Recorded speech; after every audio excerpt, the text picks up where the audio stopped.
Hi everyone, my name is Daniela Lisa Panesonton, and today I will talk about clinical assessment of peripheral arterial disease of the lower limbs.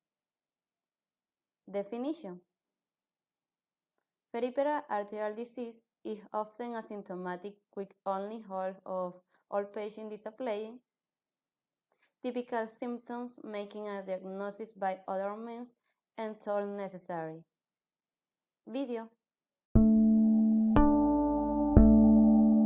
Peripheral artery disease, which is sometimes abbreviated PAD, refers to occlusive disease or blockages within peripheral arteries. PAD is generally treated conservatively with risk factor reduction.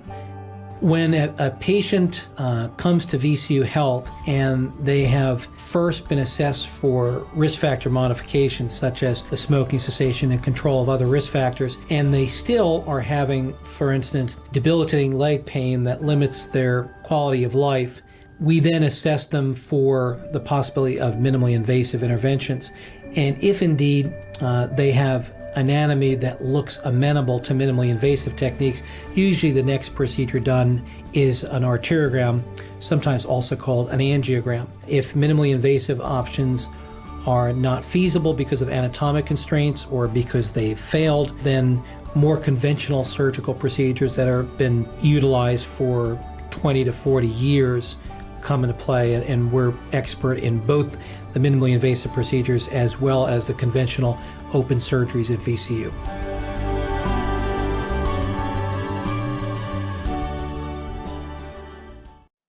Application in medicine. A standard clinical examination of patients with suspected PAD can provide a lot of pertinent information, such as family history and inclusion in risk group, but it has insufficient diagnosis value in itself. Fortunately, there are several diagnostic methods that can collect the accurate information about the presence and severity of the disease. Video.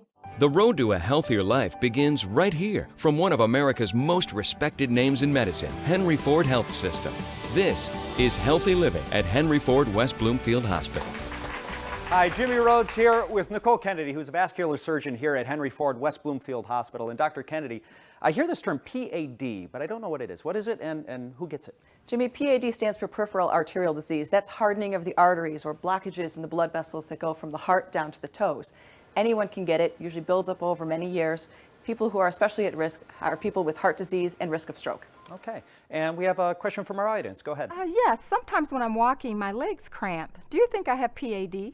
It's possible. We treat something called claudication, that's cramping in the legs that occurs after you've walked a certain distance, feels better after you rest for a few minutes. That can be a hallmark of PAD, and you should see your doctor about it. Okay, what can we do to prevent PAD? Taking your medications, following with your doctor, exercise, avoiding smoking, doing the right things. Okay, general health. And what about treatment once you have it? It can be from a very simple medication all the way to a surgical procedure involving balloons and wires, sometimes even an open bypass surgery. Okay, and then you need to consult with someone like you to find that out. We're here for that. Okay, fantastic. You can find out a whole lot more by visiting the website. Go to wxyz.com/Henry Ford. Doctor, thank you so much. For more on today's Healthy Living from Henry Ford West Bloomfield Hospital, go to wxyz.com/Henry Ford. Pros and cons. The advantage of a co-regulation is that it will allow to know the severity of the disease through the signs and symptoms of limb ischemia through the physical examination and the use of CT, duplex ultrasonography, computer tomography, and magnetic resonance angiography. The negative part of this process is minimal because it is a very necessary process for an early diagnosis. Contraindication or life-threatening conditions such as DVP, phlegmasia, or necrotizing fasciitis should be considered. Video.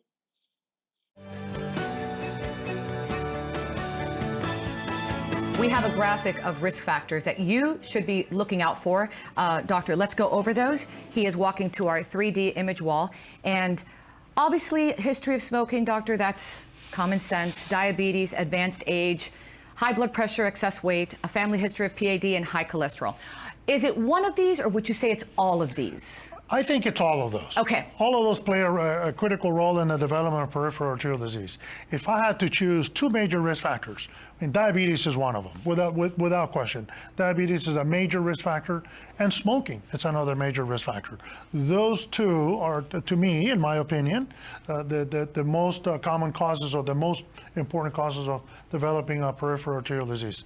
So what we have, you wanted me to go Yes, into the I'd like you to graphic? show our viewers, obviously, we have the lower limbs there, and what's happening. Okay, so what we're showing you here is the circulation in both lower extremities. And what you're seeing is, this is the main artery, femoral artery, superficial femoral artery, giving the blood down to the lower legs.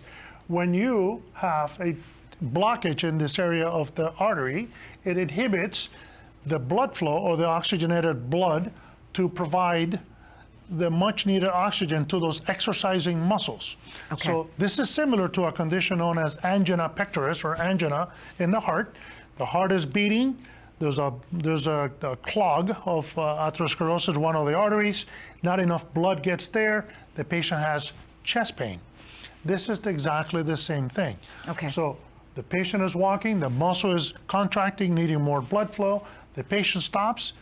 The blood flow, whatever little may be getting there through collaterals, catches up with the exercising muscle, and the discomfort goes away.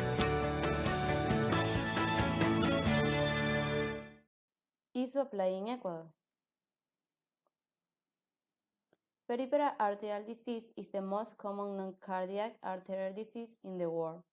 Patients with type 2 diabetes mellitus have a 2 to 4 times higher risk of developing the disease. Therefore, according to the high rates of diabetes in Ecuador, the risk of presenting peripheral arterial disease is high.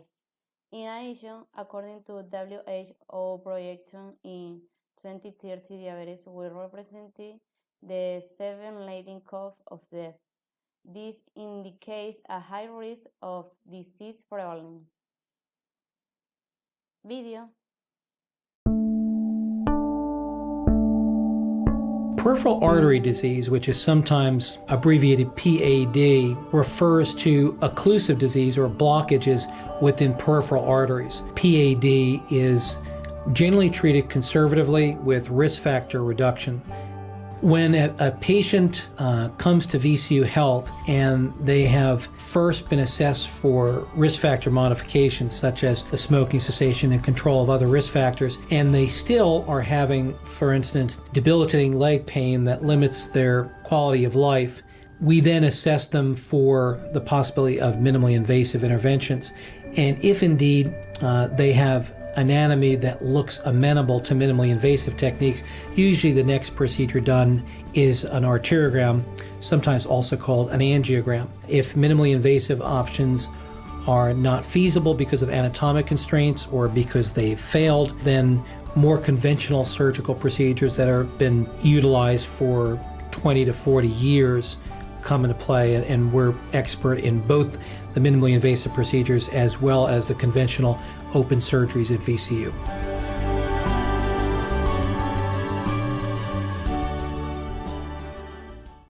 In conclusion, peripheral arterial disease has diabetes mellitus as the main risk factor. Therefore, they cannot be separated at the time of study. It should be borne in mind that the clinical evaluation is a very important step for its correct diagnosis and management, for which it is important to know all those involved in the procedure.